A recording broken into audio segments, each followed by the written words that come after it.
From The Australian, here's what's on the front. I'm Claire Harvey. It's Wednesday, June 24, 2025.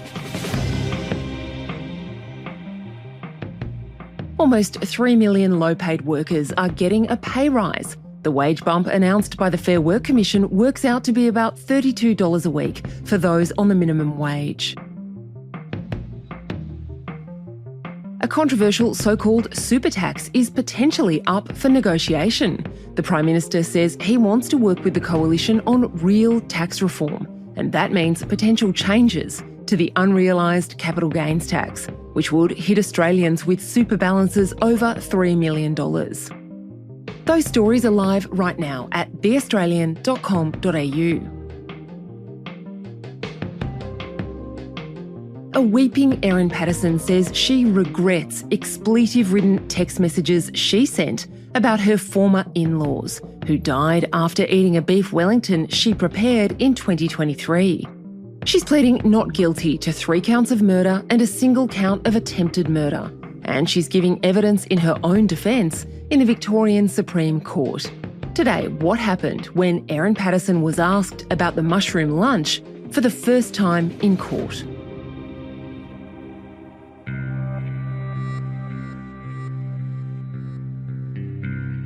Erin Patterson returned to the witness box in the Victorian Supreme Court in Morwell on Tuesday. The jury's hearing evidence on 3 murder charges and 1 of attempted murder, relating to a 2023 lunch where guests consumed beef Wellington, allegedly laced with death cap mushrooms.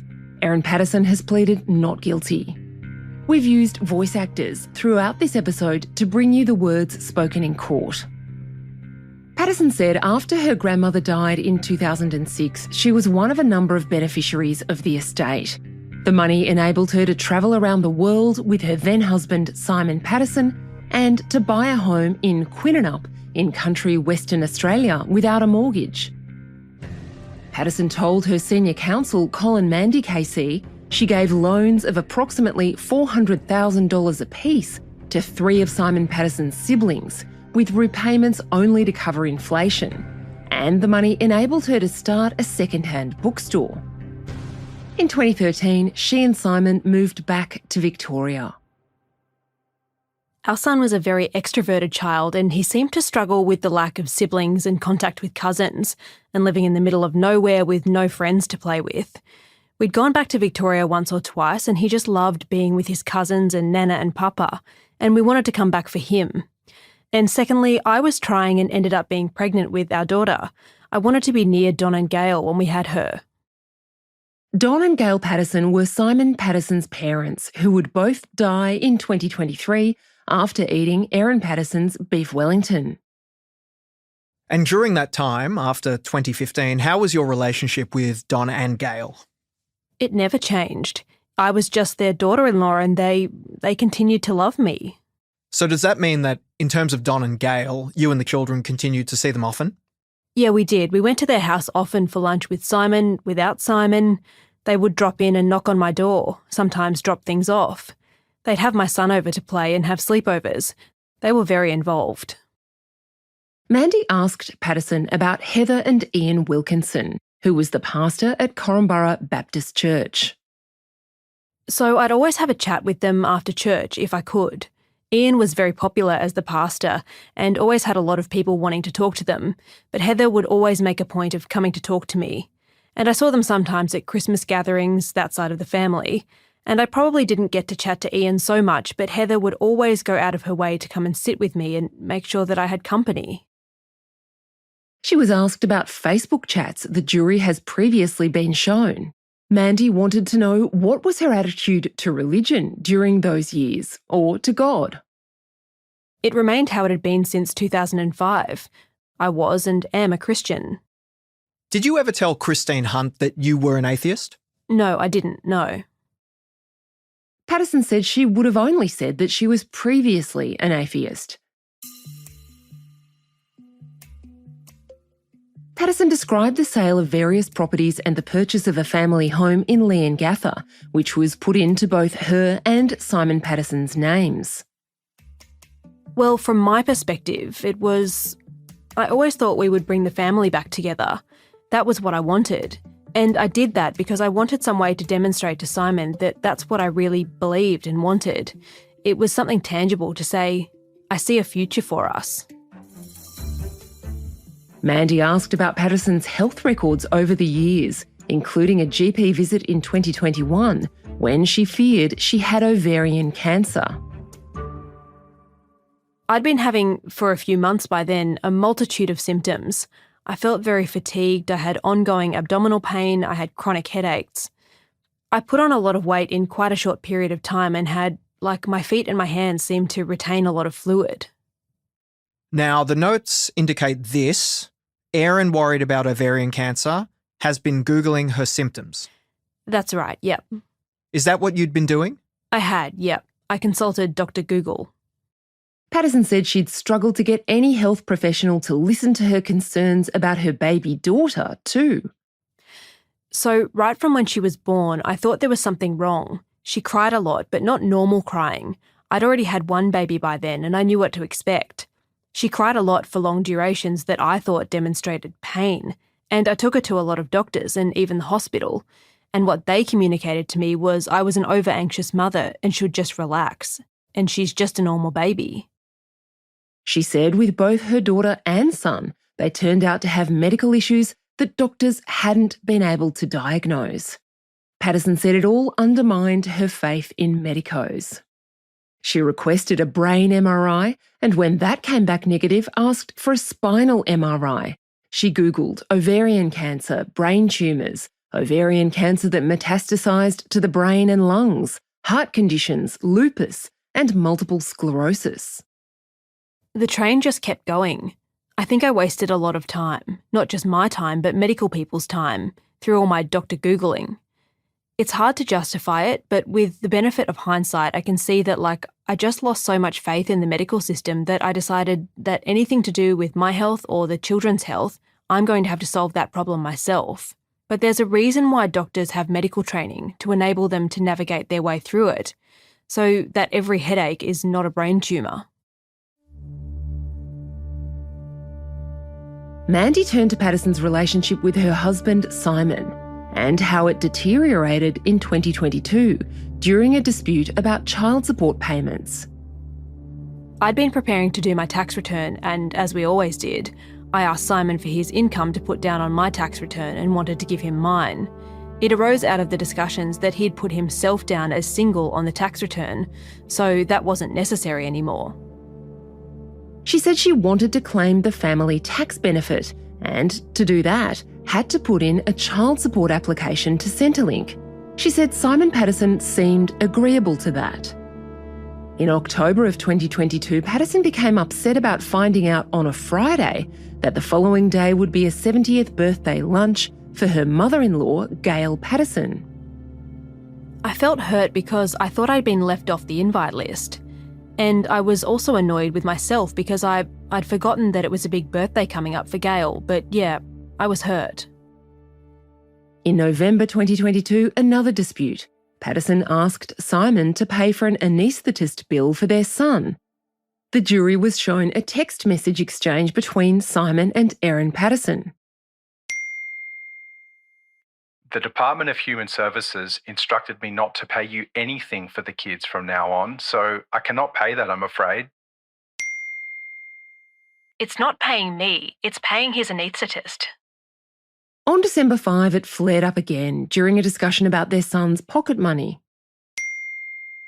You can cancel your pocket money transfer since the Department of Human Services told you not to pay for anything for the kids anymore.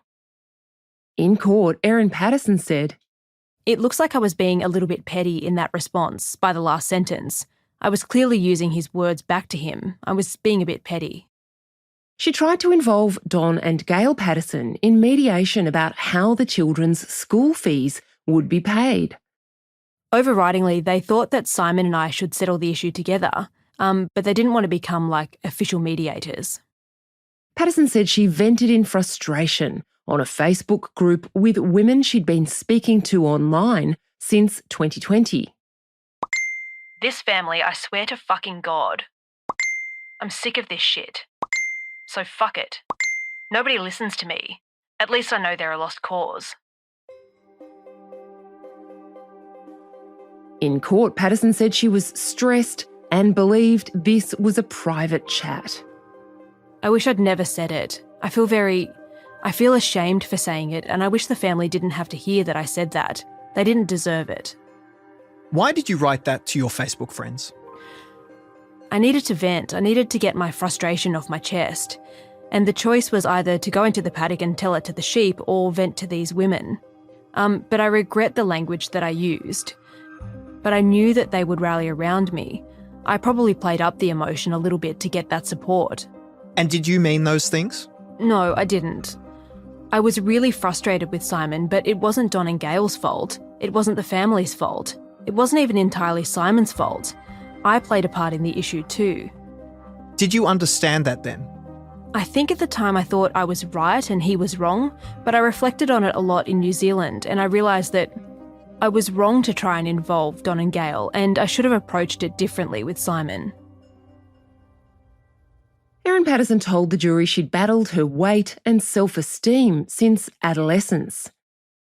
When I was a kid, my mum would weigh us every week to make sure we weren't putting on too much weight, and so I went to the extreme of barely eating. Then, through my adulthood, going the other way and binging, I suppose, for want of a better word. I never had a good relationship with food, a healthy relationship. She said she would throw up after binge eating, something she did in secret while the children were at school. And who knew about it? Nobody. Everybody now, but nobody knew then. Patterson said she'd picked and cooked mushrooms since first noticing their proliferation in the local area on family walks during 2020. Had you always liked eating mushrooms? Yeah, I had. Why? They taste good and they're very healthy. In terms of varieties of mushrooms, did you eat different varieties? I did. I'd buy all the different types that Woolies would sell. We'd have local farmers markets and I'd get different sorts there from grocers up in Melbourne. Yeah, I tried all of them. I'd use them in curries or pasta dishes or soup, spaghetti. And what did you like about the more exotic mushrooms? They just taste more interesting, more flavour. She said she found field and horse mushrooms in the paddocks on her own property and also foraged in places like the local botanic gardens and rail trail.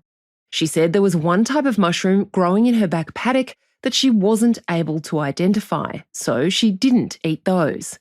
And she said her children sometimes helped her to pick mushrooms when they were out and about. When I got to a point where I was confident about what I thought they were, I cut a bit off one of the mushrooms, fried it up with some butter, ate it, and then saw what happened. And what happened? They tasted good and I didn't get sick. And thereafter, what did you do with the mushrooms that you found on that property? So if I saw mushrooms, the same mushrooms growing, I would usually pick them and eat them and sometimes put them in meals we all ate.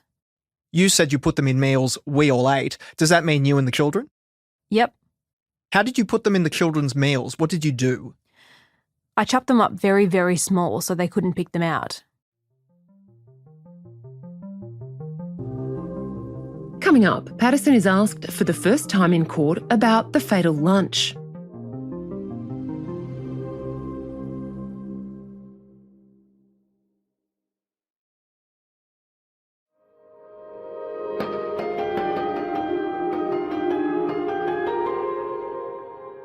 For the first time in this trial, Erin Patterson was asked directly on Tuesday afternoon about the fatal mushroom lunch.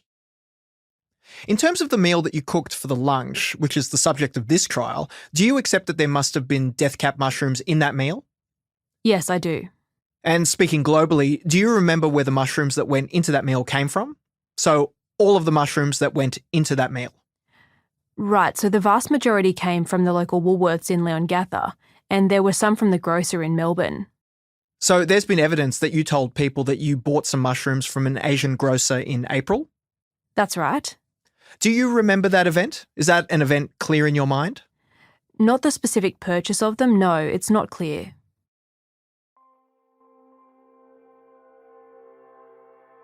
Patterson said she remembered going to an Asian grocer in the April school holidays when she and the children were staying at Mount Waverley, but that she had also done so on previous occasions. There was shiitake, porcini, I think enoki was one of them. Sometimes the bags might say something like wild mushroom mix or forest mushroom, like they wouldn't be specific about the types of them.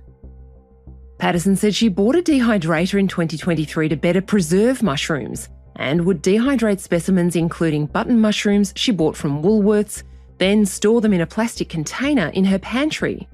The jury heard she made a social media post that said, "So, fun fact, dehydrator reduces mushroom mass by 90%. Colin Mandy took her back to the mushrooms she bought from an Asian grocer in April 2023. I remember that I was going to use them the day that I bought them, but they were very pungent. I didn't think that would be a great smell for what I was making, so I just put them in a container and put them in the pantry at that point." And what happened to that container in the pantry?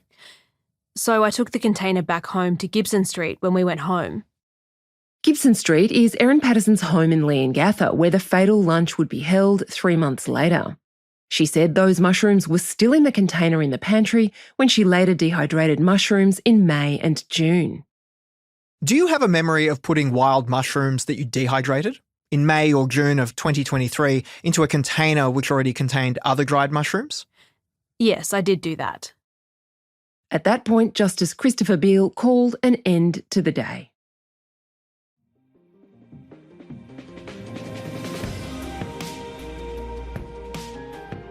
Erin Patterson will return to the witness box on Wednesday, June 4 at 10:30am. You can follow proceedings live, reported by our colleagues Ellie Dudley and John Ferguson from the courtroom, by joining our subscribers at theaustralian.com.au.